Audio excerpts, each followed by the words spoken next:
lasts longer, it's cheaper, you know.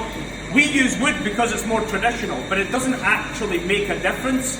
So the only reason we do it is just because it's traditional. That is literally it.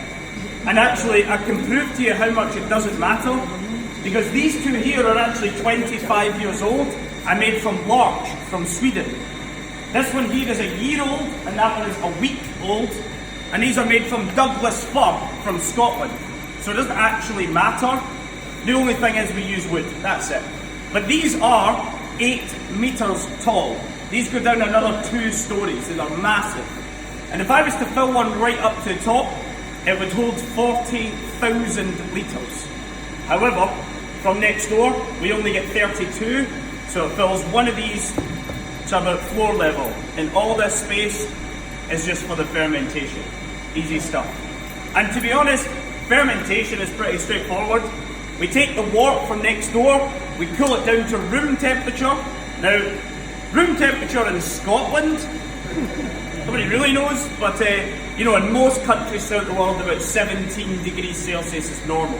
So what they will do is they'll cool it down, pump it inside, and then they add the yeast.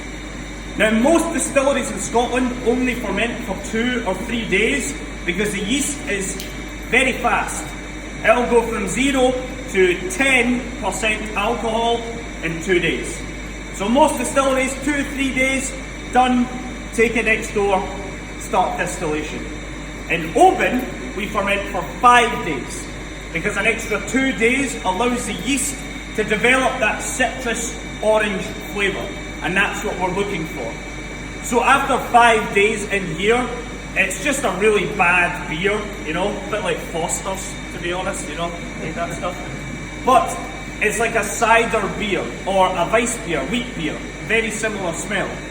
So this one here is about 3 days in, so it won't smell quite as strong, but if you want to have a look inside, you're more than welcome. Just be careful with your glasses, hats, jewellery. I'm not a very good swimmer, so I won't be diving in after them. But if you'd like to come up and have a look, you can see it fermenting.